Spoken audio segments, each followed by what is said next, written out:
What's going on, world? I am here. We are here with some super talent right here. Talking about Gibson. Did I say the name right? Gibson, right? Them Gibson. Yeah, them Gibson. You know why they call them Gibson? It's like a family duo. It's like they want to take over the whole industry, and I had to stop them. I said, "No, slow down. One step at a time." You know, industry nicknamed as the dynamic duo. That's right. They're the dynamic duo. Them Gibson. Look, you see him? See? You know, he throwing hook punches and stuff already.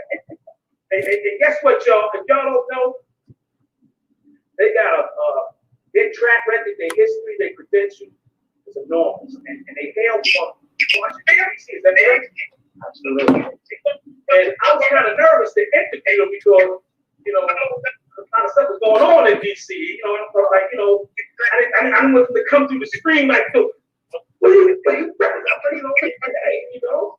But before we get into the interview, because them Gibsons, y'all want to hear a lot, hear me say that a lot because of the extensive resume, the different things they contribute towards the film, their culture, their talent, and what they're doing and how they're doing it. So we're gonna get into that whole story. Before we get into that, before we start slackboxing and going to listen, y'all from DC, right? Yes. Mm-hmm. I gotta ask this, but you know, my partner Alicia's looking, she get nervous when I ask questions like this stuff. How did y'all feel being in the center of what just took place? I already called Trump before, but I'm ain't gonna go there. But the man, the president, how did you feel about you two, Crystal? How y'all felt about what just happened? I thought I would never see anything like that in my existence. At first, I wasn't even really sure what was going on. I thought maybe it was a peaceful protest. Right. And we all found out together that that's not what it was. And when they actually stormed the Capitol, I just was flabbergasted. I couldn't believe what I was thinking. And I just hope that my family and friends who were in DC to stay out of the way because that was not our fight. And it just opened my eyes even more to racism and the lengths of violence that they were really going through. Like, were they really storming the Capitol? Like, you know what I mean? Like, y'all mad. That's what I'm talking about. My best friend is a lawyer out there. His name down in Dixie. He told me, it's going down. What you thought, Howard? What you thought about those things? It's like, you know, I thought about the first thing is weird because I'm in the film business, but the first thing I thought was, guess who's coming to dinner? Sitting for me. I'm going to say that because, you know, we're about to change that ship into that White House. It's going back in a different way. And they know women are the power structure. They're the ones who have men decide. Mm-hmm. Once you can get your affirmation from a woman, you're gonna make that move. And that was a black woman. The white women making all this ruckus. The first one who passed away was the white woman in the front of the lead. She was in the front. She was the one banging it down, said, "Y'all come follow me." They let her die right there. You know? And then there were 4 other killings that happened that we don't even know about those stories because they have stopped talking about it. Right. And so I look at that and I'm like, guess who's coming to dinner? They're like it to the people who go in the back room, bang on, man, what's going on out there? We really can't stop this? No, we can't. And so I'm like, Crystal said it, it's not our fight. We at the dinner table, they can't move us anymore. They can't move us on the political realm. They can't move us on the financial realm. They can't move us on the communication realm. We now talking all over the world to people. I talk to people every day in Thailand, in China. I mean, every single day. I speak to people like China, Thailand, Jamaica, Spain. These are my friends. These are people who we talk to every day. I know what's going on in Lebanon when it happened. I had to call my buddy right away. And he said, "I'm hurt, Howard. I got to get out of here." You know, we didn't have that before. And so right now, I'm gonna sit back and let them fight that fight. Go ahead and fight that fight. Y'all talk about yourselves. Y'all can't stop this movement right here because now we have that power of communication, and that's what we're doing with our shows, man. We're being bold going out with our shows. We're tackling subject matters that people don't normally, green light. Not unless it's their narrative. Right. Not unless a white man is the hero that's going to say that, black people do what? No. So, and so the conversations that we have had, Crystal, I should tell Crystal all the time because I'm an OG in the game, man. I get cats now. I didn't know I was OG, but I am now. So 29 years, come July 1st, 29 years in the game, and I look at it, and I sit back, and I'm like looking at the structure. I'm looking at everything moving. I'm looking at the new executives coming into these streaming companies, right? Like us right now. Yeah. It's not this shift in 2020. There's about a 40% shift, and all of these streaming networks across the board to get to people who are relevant now and to represent them and represent that culture because we're not going to stand for it no more. In other words, what you're saying is that, we're in a position to create content to reach our own people with, as well as control our dollars in that field that we able to step our feet in right now. We're in the position and control the narrative. Thank you, Crystal. We're in a position to control the narrative right now from our perspective. We're going to say it the way we want to say it. Without any sort of cutback or setback or worry, how some of these movies that's been coming out over the years, they've been perpetrated by, the other people who make the decisions, who cut those checks. Nobody's going to cut that check if it makes them uncomfortable in bed. So they created that narrative that made us uncomfortable, but we were the ones who were driving it until we turned it into automatic shift. I come out of music videos, man. I came out of music video ciphers, doing. I want to rewind button because we're gonna talk about that. Let me do a rewind button right there about the videos. I know you did over 100 videos, right? Yes, sir. Yeah. Okay. Well, stay right there. Okay. Stay right there. We're gonna do Michael Jackson robot. Let's hold on. So hold on, look. Before because I'm loving this already. Look. Who's the oldest? Me. Crystal? I'm 14 months older. Oh, y'all almost like Irish twins, almost like, huh? Yeah. Pretty much how people always think we're twins. They've been calling us twins since we were little. Okay, so watch this. Sometimes we just don't even correct people. We're just like, okay. So watch this. So watch this. This is good. Y'all making my day. I like that. I come from a family group and our family business and stuff like that. Sometimes family. But look, let me just say this. Look, how was it coming up? Because I want to get into each of y'all careers and as individuals as well as what y'all doing collectively. Because I know everybody had their own accolades of what they were doing and how they did it, and it's like that synergy of everybody having their own talent and strength combined together makes the duo. You know what I mean? Yeah. Right. So for us, we grew up in Southeast DC. It was the inner city, but we had our parents just full force behind us. I mean, they've been married 48 years now, and whatever we wanted to do, they would nourish it. And then our dad, when we were very little, he got a VHS camera. Now, mind you, this whole film thing was something that was already innate to him with his, 8mm, 16mm cameras before we were born. Mm-hmm. And so if he had the opportunity, I truly believe he would have been making his own film. But because he did not have that opportunity, he did like documentary style, all the home movies. I mean, just stuff well before we were born, even us coming home from the hospital. So he got that camera and he brought it home and he showed us how to work it when we were little. He was like, don't break it. And he played with it. I can look at his face right now. I don't know. You gotta tell us that part. Right, and it was so funny because some of our family members, you know, the adults were like, he was letting them play with that camera. You know, back then that stuff cost a lot of money.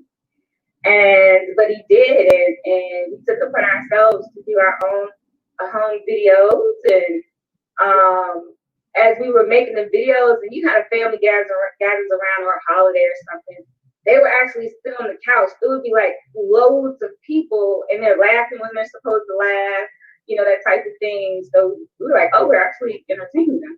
And so we just kept going with that up through until we became teenagers and we started PAing on sets and things like that. But the difference, our talent is slightly different where I'm more of the writer. Howard writes too. But that's more of my gift. And Howard's gift is like this visual creator. He's been like that since he was little. More like so I would write it, huh? Directing, more like a director talent. Yeah, he's that creator. It's like I can write it and he looks and go, okay, this is how we're gonna do it. You know, that type of thing. Okay. And then when I was about I know how to do it. That's why they go with Howard. I know how to do it. Yeah. Now we would put that thing together. And then when I was about maybe in the second grade, I had a letter the teacher gave me and told me to give it to my mother. And I thought I was in trouble. And I waited all day to give that thing to her. You understand what I'm talking about? Like, I don't know what this letter said. So I finally gave it to her. She like snatched it from me and she's like, what did you do? And I'm like, I don't know what I did.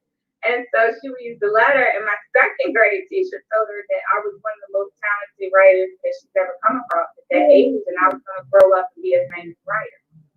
And she saw it back then. And I just kept pushing with writing. And so as we grew up, I more so went that way with it as much as we worked together. And then Howard went his way. And he was the director before I was the director. Mm-hmm. And there was stuff we would do together and things that he was doing on his own. But when we come back for a circle to now, you know, our father told us a few years ago, as I started directing on my own. Right. And it was you're stronger together. He's like, you're greater apart, but you are stronger together. So Howard, he's like, let's do this. So Howard, so big sis for a couple of months. I mean, just the 1, 2.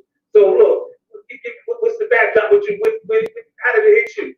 Man, you know, like Crystal said, I mean, Dad came home with a camera, and as a man, you know, I saw him operating the camera and turning it on, and saw my dad always with a camera like this, and I was like his apprentice, you know. So imagery and how the process of making things happen intrigued me, and I was taught very early how to properly light, how to properly do the audio, and how to properly frame. So you can imagine I'm 10 years old and my dad's doing an interview of, say, a family member coming in from out of town, and he wants to do a documentary. I mean, seriously, when people come to our house, everybody comes to our house, we had to set up for production. It's not a joke. Okay, Uncle Joe coming from New York with the whole family from Brooklyn. We haven't seen him in 2 years. Set it up. So we literally had to set up lights. No, literally, it was set up as a production. I don't think y'all understand. Literally, my father went hard. Mm-hmm. So when you come into our house, it was a presentation with the camera already on your face. Everything was documented. We sit you down. We have to answer all these questions. And if I jerk that camera, if I go like that, I'm no, boy, what are you doing? Get that thing right. So I understood how to get the wides, the mediums, cuts, everything. And by the time I was like 13, 12, I'm doing visual effects, man, with cameras. I'm doing inborn visual effects. We done double, triple whammy. We go double, triple whammy, and I do a pause and unpause, and I bounce back and forth. And Crystal writing all these crazy scenario shorts, and we out there doing it. You know, and people were like, okay, these are the Wonder Twins. What is going on? The Wonder Twins. I like that. Yeah, we had dance moves together. We used to do Michael Jackson and Thriller together, man. We used to create songs. And so all the stuff that you saw on YouTube, we looking at this like, man, we used to do that when we were 5, you know? And we have a million of those. And so quite naturally over that time, really, that's all I knew. That's all I knew. Watch this, Howard. Watch this. Look. You're teenagers now, and you know, you're getting into your lane. more with the creative side of, with the, I would say the director and producer. Is that fair to say like that? So yeah, so 13 years old, my dad, my parents are pastors, and we're at Parkway Baptist Church, and we started a TV ministry there. I was 13, and I got with Hazel Hamilton, who was coming out of a university, and she was very experienced, coming out of early cable. Back in the day, it was like Cablevision and Metro Cable. Very small supervision and so small sectors like satellite broadcasting. And I'm 13, man, and I basically got with the church, and they said Howard is really good with cameras. He knows this, he knows the stuff, and I was able to get my hands on the top of the line equipment at 13. I understood how to create programming, and I have over 1,000 hours of church programming. I would do not only the church service, but we would do talk shows. We would do documentaries about various bills coming out. I remember I just did a big one about AIDS coming out, and then we would air these things into the church, and in cable. And so we would have, thousands upon thousands of people to come to our church because our broadcast was so high quality. The broadcast, they just broadcasted it on the cable channel. Yeah. So we went from like 300 members to like 8,000 to 10,000 members, And they didn't know it was a teenage boy. They didn't know that I was running the whole daggone show over there. And then we started pulling in, like, we would have like Fred Hammond come in. I ended up doing a concert video and releasing it on our Cablevision. I didn't know we breaking the numbers. Licenses, right? Yeah. So quite naturally, I remember 15, 16 years old, we had to go from Metro to Constellation Cable, and I had to go to the meeting and talk to it. So I've always been in and around how to operate on the business end, and how to create infrastructure, and how to create programming, and to service people and to pull in the audience. So that is what pretty much attracted me to music videos. Because stop right there. I want to get into the music. Crystal, real quick, you there? Yeah. Crystal, like you coming up, because you was leaning more at that time towards the writing, right? More writing at that time? Like, yeah. Like from the artistic, writers or prominent writers, was there anybody that you kind of like admired their work and say, yo, I think I could write like them, or I would want to aspire to be that person? Who's that person to you? It would be Beverly Jenkins. Okay, so I read a bunch of historical romances growing up. That's all I read. And Beverly Jenkins was the only Black historic romance writer. And so, and I also read Joanne and Lizzie and other books, but it was those books. Ernest Hemingway said, in order to be a great writer, you must first be an avid reader. And so I read her stories and how she put them together, and I learned beats of how a story should operate. And so when I went to write my first screenplay, I just did it innately. And then The Color Purple, I saw that in 1985. I was 12 years old, and Steven Spielberg, one of my favorite directors. Alice Walker, which y'all know wrote the Color Purple. But just actually seeing that from the book, then translated into the screen, I was like, this is what I want to do. We were already doing it as kids and playing around with the camera, but once I saw that movie, you got to write a screenplay at that time. Yeah, I was writing little plays at home, just like putting in an order of what a play would be. But it was The Color Purple. It was the Alice Walker book, and then seeing it on film, and then with Beverly Jenkins, and then I was like, no, this is what I want to do. And when I was around about maybe 19 or 20, I attempted to write my first screenplay because nobody had money to send me to. What school was y'all going to at that time? We didn't go to film school. So what college? Y'all went to college? We were at PG Community College. So I did like a couple of semesters there, but they, were general studies. It was so specialized. Howard actually did wind up going to study camp. But for me, I didn't go to a writing college or to learn how to write or any of that. I just took it upon myself and I wrote my first screenplay. And Howard was able to get it to, it's a long story behind that, but he was able to get it to producers. And then next thing you know, Warner Brothers is calling, or Disney's calling. They want to offer me a scholarship to their writing college. Felicia Rashad, it's a whole list of people actually play. Huh? She's from Houston, right? Yes. Felicia Rashad. Oh. Okay. Yeah. It was the height of the Cosby Show at the time when she read it. And I was like, okay, well, I guess that means I could write a little bit. And everybody's first question was always, what school did you go to? And I'm like, I didn't go to school for it. I learned how to put together a story. Huh? Watch this, look, Howard, so what gave you the bug to do the videos? Was you doing regular, like, mainstream videos or gospel videos? What inspired you to really, if you did 100 videos, that's a lot of videos, and some of these videos was like for Billboard artists, like top Billboard artists. Like, remember, the scale goes from just local guys who are trying to get things done to one-hit wonders, Shy, and if I ever fall in love, yeah, low budget stuff. That was we shot that in DC. EU. Yeah. I mean, I work with those guys all the time. In fact, I got a story that we with you, but yeah. I mean, I went all the way from there all the way to like Sting and Shania Twain. In the country, in the international scale, Biggie and Tupac. I mean, we work with everyone.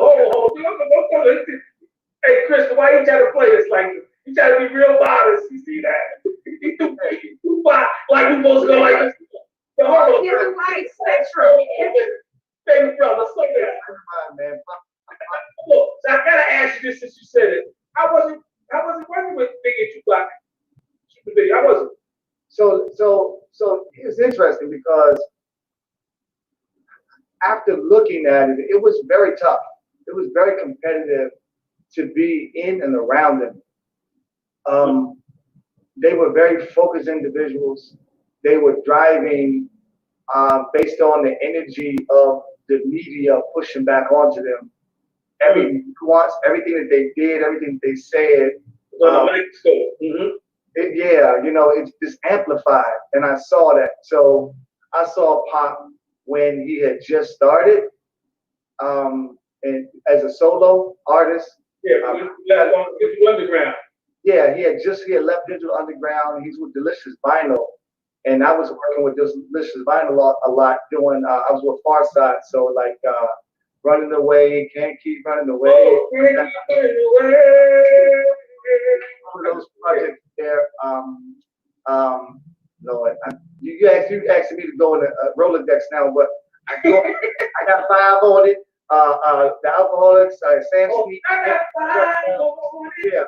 So yeah. I got 3. I got 5. Right, man. And so it was back to back in those, and those were considered, for real, those were considered the independent artists. Those were considered the little artists. At that time, at that time, it was like, I wanted Boyz II Men. I wanted LL. I wanted Mariah. I couldn't get there. But over the course of time, a lot of the projects that I worked on, people started falling in love with those kind of artists. And so we were just ramping those out, man. We were just hitting those like I did Wu-Tang. Oh my gosh, I did Killer Bee, Ice Cream. Ice Cream? I was a Steadicam operator, man. So let me explain what things happened, man. So I grew up with Wu-Tang. I grew up with RZA, Ghost, Raekwon. Yeah, so those are the homies, man. And they, I went to Loud Records. So how that happened? My name just started. The Rifkins, yeah, Stephen Johnson Rifkin, right, exactly. So those are the old school homies, and they were on the ground with the SRC, right? So they kind of knew what was happening on the ground, and I was out just popping on different, because I had my own Steadicam, I had my own camera, I had hustle. I'm from Southeast, so I was able to hustle my own gear. So with the new artists, they were like, we're not gonna give you like Mariah, but we got like, dead presidents. You want to do something with them? You want to do with dead presidents? I'm like, yeah, I want to do with dead presidents, that kind of thing. Anybody, bring them to me, and B2K, before they blew up, and then we couldn't get the B2K. What about Maya? Maya was from DC. What about Maya? Yeah, we worked with Maya on the very first time with University Records. Ironically, I was, so Drew Hill, we did Drew Hill's first one. They had Pure Soul, which didn't last with them, which we did that one. And then Maya was the artist that came out. We all did their very first video, all of them, all of them. Yeah. So I had a little lightweight name in DC, because I would come back to DC from LA, and I would be able to just, I'm here, I got here, and let's do it. And that's how it happened. I fell into Puffy. I fell into the Marlon Wayans. I fell into those guys many years ago when they were at Howard University. And this is how this happened. This is how all of this happened. I basically had this Nigerian prince who went to Howard University, had this Lamborghini truck. So we're talking back in the 90s. And so a Lamborghini truck, a big yellow Lamborghini truck coming up the road in George Avenue or something respectable, right? So this guy was like, this Nigerian was like, yo, I want to make the presence known. I want to do this. And I had a 35mm camera on top of the Lambo. So he had me stand on top of this Lamborghini truck, up and through thousands of people. And Puffy said, get down from here and film me. That's how I met Sean Combs. What? Yeah, so I got down and I started filming him. And Sean Combs was doing all his dance, and he had this hair going up this way. And, he was Sean Combs back then. We called him Puffy, and it took off from there. So that's how I kind of went in the shadows with those guys, and I was able to nudge myself up from being a production assistant to working with them to end up being a DP and shooting them, And let me ask you a question. And Crystal, both of y'all y'all came up as production assistants. Production assistants. Like, who do you call Crystal the first person y'all worked with? Oh gosh. If you don't remember, it's okay. Crystal, I tell you, I think I remember, because we've done a lot. So I think I remember the first time that because I used to try to call my family. I called Crystal. Crystal was the go-to because I got a job. You can like all of that. I've done some of these music videos I was talking about. I worked on them with him. So I can't remember. It's a blur. Let me tell you, man, there was a time where I would do 2 videos a week, bro. Literally. Let me just say something. Back then, the videos were pretty expensive back then. I was living a Lamborghini lifestyle back then, man. I didn't realize it kind of expensive.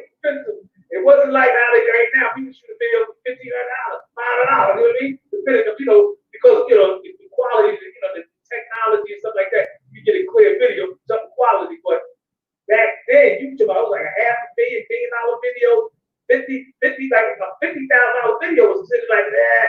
You know what I mean? It wasn't like, you know what I mean? Yeah. You know what I mean? Our average budgets were like $250,000. Those were considered new artists coming in. $250,000.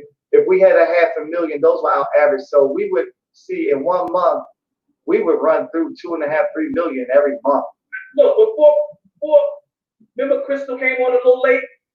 Our camera was on and she was taking up all her jewelry from back then and putting it put to the side, She lost out, I know, listen, I can tell you, listen, you guys have been blessed, man. You guys have been blessed, and the journey is fruitful, and a lot of people can learn a lot from y'all. And I'm pretty sure somewhere down the line, y'all gonna be doing some type of classes.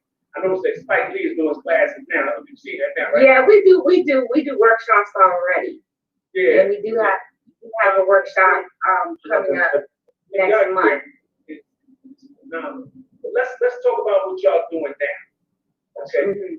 So I know the books you wrote, right? Yeah, but those books I wrote them some years ago. But so they're not really current. But currently we have our television series Double Cross.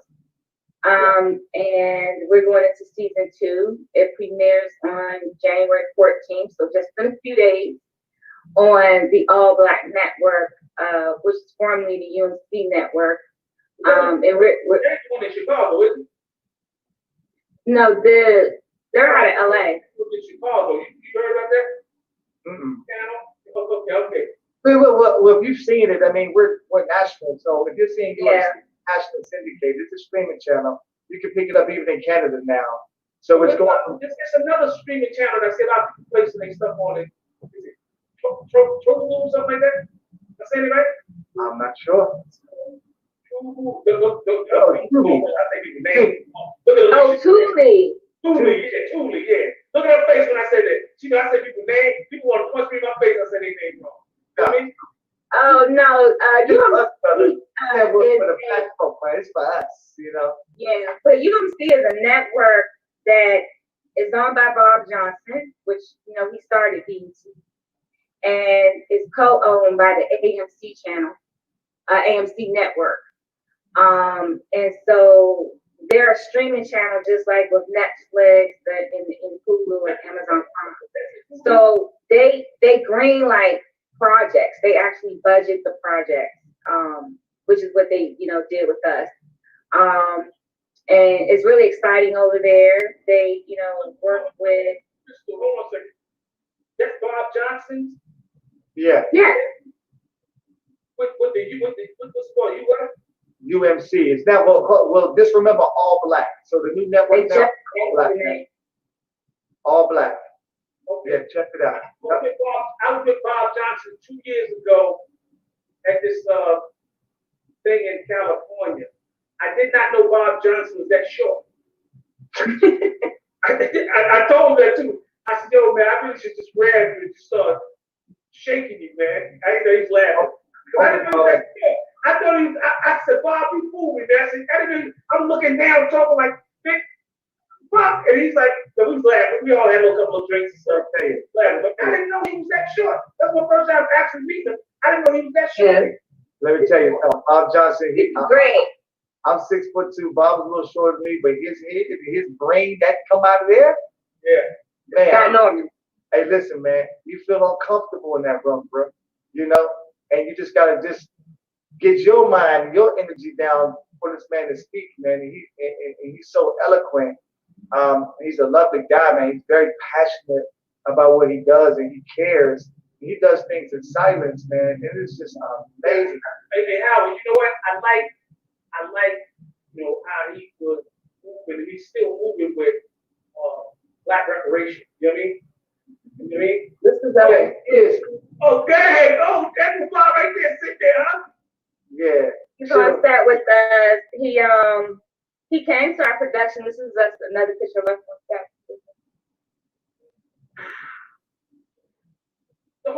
So let me ask you something. I want to go into the Devil Cross, the film, what inspired you to write it, how you wrote it. But this is what I want to know too before I go there is right now y'all are creating your own film and y'all are placing them on different streaming networks. That's what it sounds like, right?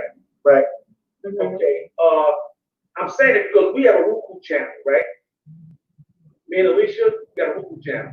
But matter of fact, it launches on February 3rd of next month. Well, congratulations. Thanks. I'm just gonna work that up. Don't congratulate me. I'm trying to be funny because I'm just look at her face. Look at her. So watch this. Look.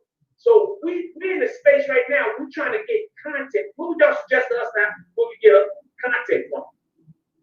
Other than community. You come up with advertising, send us your content, blah, blah, blah, blah. And I know Roku, you didn't know, Roku just signed a $2.7 billion deal where they're supposed to be getting a whole bunch of content for their space. Yeah, it opens up the windows, man. I mean, I'll tell you, man, you all gonna create your own atmosphere, your own content stream. Do what you're doing now, communicate with people and keep talking about it. Keep saying, hey. Keep talking about it and you have to acquire the content. You can acquire content already done, already in the can. And you can work out deals with licensing, how many months you're gonna have it on your channel. You can, advertise. People are out here, they're hungry, these creators, and they need these platforms to fit their material on. So I would just keep advertising in the film industry. And people come, if you build it, they will come. That's real right now, man. If you want to say this, man, God, I'm saying, I keep it real, you know. I'll make sure I say it right. Them GIBBSONs, you know what I mean? Them GIBBSONs. That's it. This is, I'm like, what y'all been doing, how y'all been doing it, and just as a family working together, and it's just, to me, it's a beautiful thing, man. It's kind of good that y'all kind of like close in age, where y'all can, like I said, you got all families, they can't be in business together. There's some type of level of entitlement or something. A lot of stuff can go wrong. People can in between. You got different other things that happen, you know, in the dynamics. But to see family in business together, working together, you know, bringing their own strength together, and being an example and a role model of what a business or even a family business should be and how it should, you know, move. It's great. So I just want to make sure I say that. And I'm saying that because our listeners want to hear this. They want to know. We want everybody who's listening to it right now, make sure you subscribe and follow everything they're doing, because I know I'm gonna be on top of them like hats, wigs, weaves, afros, everything. I'm staying on top of it. Now let's talk about this new movie, and who thought of it and how did it come together? It's called Double Cross, right? Yeah. So who thought of it together? We sort of we kind of tag team off of each other. We met with Brett Dismute, and he is the CEO of Young C. And Howard and I were in LA at the time, and you know, he wanted to have a meeting, and we thought at the time that we were going to pitch a movie. And when we sat with him, he was like, you know, we're really interested in a TV show. Have you ever thought about doing a TV show? And we really didn't have a strong pitch together. Like, I think when we were going out the door, we might have talked to him like, what if we wanted a TV show? But we didn't really work out the details of it. But as we sat at the table, we started pitching, and we're going back and forth because we know what the other is thinking. And then after that, you know, he told us the process of it, and, you know, submit treatments and executives, and you vote. They'll turn that in, and they'll let me know, you know, type of thing. But then he said that, but literally the next day after that, we were still in LA, he contacted me and was like, "You greenlit." I was like, "Well, I didn't turn anything in yet." He's like, we all know you can write. You're greenlit. And so I went back home at that point because we had pitched Double Cross with a female lead, and that was it. And we had like sort of a concept for her story. But once I got back home, I was like, I need to give her a brother, because my brother and our relationship is so strong. And so I made them fraternal twins. I actually have a set of fraternal twins myself. My first screenplay was fraternal twins. Yeah, I guess my first screenplay was fraternal twins. I wrote that when I was 19. It's something about that twin thing, because then I wound up giving birth to a set of fraternal twins. Now my TV show about fraternal twins. It showed fraternal in the very beginning. It was called Fraternal before it was named Double Cross. But so I just took the elements of our relationship and threw them into the characters. But then I upped the ante on what was happening prominent in our society at that time, which was child trafficking. And so I was like, well, what if these two turn out to be vigilantes? And so, like, superheroes, sort of. And so, you know, we put the story together. You know, he and I talk, and we talk with our other producers too. And as I'm writing, you know, they'll give me a call. Oh, what if this happen? What if? So, you know, they'll all come in with ideas. Some ideas will resonate with me, and some ideas I'm like, I can't do that.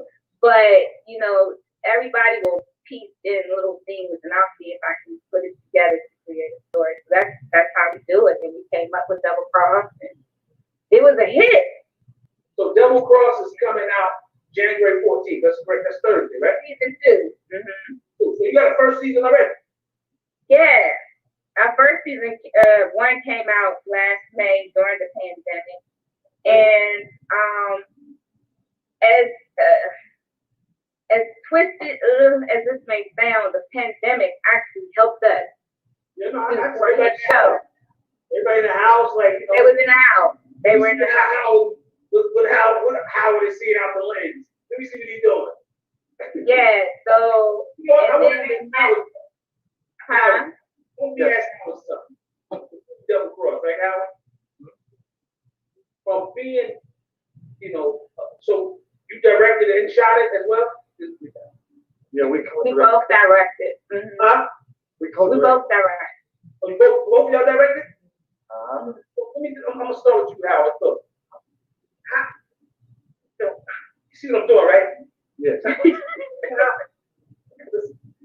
to make sure I said it. Hey, Howard. Yeah. What are you seeing when you like shooting scenes and angles and stuff like that? Right? Because you know, to me, when I'm watching a movie, a video, a documentary, I'm looking at the scenery, I'm looking at the beat footage, I'm looking at what are you seeing in your brain, bro? I have to, yeah, that's an interesting question because the way I direct, everybody looks at me because, how do I say it? I physically move around a set. Mm-hmm. I lay on the ground in the middle of the damn, sorry to say that, but I would literally lay down sometimes on the floor and turn around and look through a crack and say, this is the shot. He's telling you the truth. And I'm like, what is he doing on That's dope. That made my day right there. No, hold on, give me another one. Give me another one. I give you because it's maybe it's something like Crystal will write something where you know where somebody has a problem with drinking alcohol, and she had a girlfriend, and the girlfriend cares for her, and put a coffee in her hand. Let's follow the coffee until it gets to her table. When it lays down, we know that drink has something to do with her. And when they talk to each other, they look at each other. She said, "You know I don't like coffee," but she likes something else.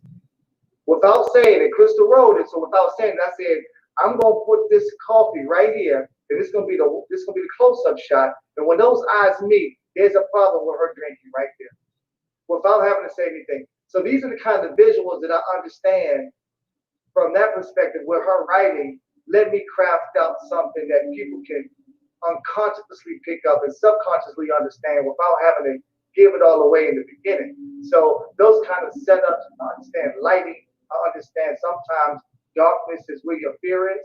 You remember laying in the bed when it's dark, you can't see anything. Your imagination and your hearing plays bigger tricks than anything else. So light is a key, and how we move is a key. And those are the things that I kind of focus on in telling an amazing story. And so we kind of yeah, you also you have to remember, and I always tell people who are striving to be filmmakers that your camera is a character, and so you have to put some respect on that camera. Put some respect on the camera's name. Oh, you do. You can't just sit your camera on stick or tripods for people who don't know film talk. You can't just sit a camera on sticks and hit play. That's just one little intricate part of what the camera does. Like Howard said, the coffee in this scene is going to mean something for the whole storyline. So you have to have that camera be able to tell a story. So if you look at how both Howard and I shoot, that camera's going to constantly be moving around. When I want you to start to feel sad, I'm going to push in on the camera and I'm going to start to zoom in slow. And you already know emotionally that something's getting ready to happen. And so we're real good with that. That's because that's how we were trained. Language. It's a language, man. It's a language of light. It's a language of sound. It's a language of imagery. And it's a language of story and art coming up. There's so many different departments, makeup and hair. All of those things tell an incredible story. And it's a kind of a big maze of different ideas having to align in a very cohesive way. It's tough, man. You know, it's tough. Who edits? Somebody else edits, right?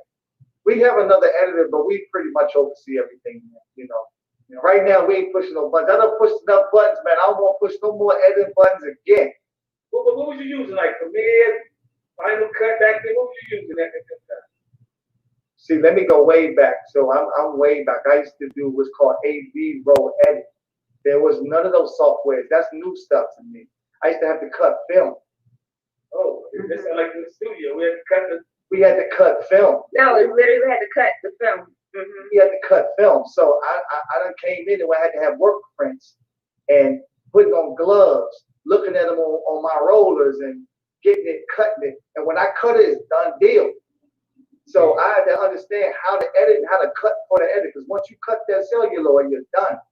And then I got happy because now we transfer the video. So I would do AV rolls. So back in the churches, I had to literally roll. It was the same kind of concept. I had to roll it this way and scroll that way and do it real quick. I would have to do it live. So I've learned how to edit on a live feed. So I'm doing programming. I got 6 cameras going. I'm 15 years old. I got adults on my cameras. Number 3, come to give me a wide shot of that church, that piano. Right here. When the clock sisters come out of here, I want you to start with them, and I want you to turn on all light, and I want you to hit her head this way, and so we're going to do that. And I will do that live, man. So this non-linear stuff right here, this new camera, these new cell phones these kids got, y'all better get y'all stuff together. Because there was a lot of stuff for me to just get to that point. Their phone. I be editing on my phone, bro. You have software editors on your phone. You can use Adobe, DaVinci, just whatever you can do to start learning how to do that stuff now, because we do use that now. Now we do use Adobe. So we use Blackmagic, DaVinci Resolve, and Premiere, and still Avid. Avid for the big plays, because Avid is the premier when it comes to television series and just the management files and everything else like that. So we would I prefer on the broadcast, the highest level, go Avid, and then from there go DaVinci Resolve and get everything going. And it's free of charge, man. DaVinci Resolve free of charge. Same thing we're using. Yeah, you could download it free. Look, we're gonna be wrapping it up. I gotta ask Crystal this question real quick, and then before I ask anything y'all want to say, Crystal. All right. So I asked him about Cameron. I know you direct, but I know the writing thing is something too magic around. What do you do when you write? What do you do? When you drink some tea, smoke a blunt, what do you do? What do you do? Give her 6 I've been asked this a lot. What my process is. And let me first tell you that there's no wrong way for a process. But I literally write off the dome. I write off the top of my head. So I'm not creating outlines or treatments. It's okay if that's what you need to do, but I don't. And I literally don't know what's happening in a scene until I'm actually writing the scene. So Will may have like an overall concept, the overall arc of the story, but now you got to put that in detail step by step. And so I don't know what's going to happen. So I could be writing, and then I'm like, oh my God, they just broke up. Why did he do that to her?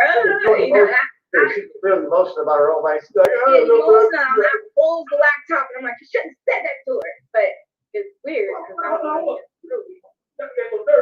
Who you talking to? You said, you should have myself. Yeah, I'm gonna call you after this thing. Really? No, that's my process. I literally will see it as a move. The way I write, because sometimes I'll close my eyes when I'm writing, and I just have my fingers on the keyboard, and I close it, and I just watch it. I can have my eyes closed for 30 minutes, and then I watch it like it's a movie, and I'm writing down what I see. But the characters, really be real characters, huh? They live in my head. They'll wake me up 2 o'clock in the morning, like I'm trying to sleep, and they'll tell me to get up and get this scene out. A lot of times I don't even like to talk about a story unless I have a laptop in front of me. Because even when we did the pitch for Double Cross for Practice Mute, and we gave him like some overall ideas, but then he was texting me about the story, and I had to tell him I can't do it right now, because once I get that story in me, I have to write it down or I'll get nauseated. My stomach will hurt. I'll start just getting flushed. I don't know why I do that. And then once I write it, it'll leave. It's weird. I'm the same way when it comes to executing the scene too. It's like I gotta stand in the corner. I gotta be quiet, very, very, very quiet. And it's my anxiety, and I just have to make a plan. Because it'll be like, all right, how we need to direct this, but we got 10 minutes. I'm like, what the hell? I get to this You know, so it's one of these things where, I just pray a lot, man. I focus a lot. Anytime, I just get in the zone. From morning to night, I walk fast. People know when they can't find me, I'm just on it, man. I'm just like focused. I'm just completely focused. And I don't ever get tired. I'll do 15 hours and I'm like, I just woke up, I'm ready to go because I'm the same way as her. I have to get this out. I gotta get this finished. Gotta go. I think people that's listening to this, what they're gonna hear, a lot of people are here, they're gonna hear, got a passion for something, you're in love with your art, and you're gonna love what you're doing. Time is just don't even wait. You're so present, you're so in the moment of what you're doing. It becomes like everything outside of it doesn't exist. And that's, when people find that passion, what they want to do in life, you're gonna find your success and your happiness there. Your gifts gonna make room for you because that's the room. It's just putting you in that room to make the gift for you. I want to thank y'all for coming in. If I missed something, let me know. If anything else y'all wanted to share, let me know because this was amazing. I really enjoyed speaking to y'all. I think you guys are phenomenal. The Wonder Twins, like she said earlier, the GIBBSONs, Howard, Crystal, much success, much love, and on our end, much support. And I just want to see y'all, do bigger and better things. But I just need y'all to do one favor. And Crystal, I told Howard before you got on there. Let people know I was the first one to show y'all how to on the camera, and Crystal, I was the first one to show you how to break the first line of the screenplay. I need y'all to give my credit moving forward in the industry so people know that I'm responsible for some of the success that y'all got. I just feel it's important to be truthful about that. I'm right. Is that impossible? Can we do that a little bit? We can make that happen. 75 the first, 71st. First. Not Alicia, not her, me. Okay, I got you. That Miss Rashad. Not her, me. But listen, everybody that's been listening to UNE TV radio, the GIBBSON, the dynamic duo, the Wonder Twin, they got a upcoming the next season of Lacrosse is going to start premiering January 14th on UMG. Did I say right? It's going to All premiere All black. All black. Also, they want to get caught up. They've never seen it before. They want to see Double Cross season 1. You can view it on All Black or on Amazon Prime. It's free on Amazon Prime for the next 30 days. So I can see it on Amazon Prime there, right? Yeah.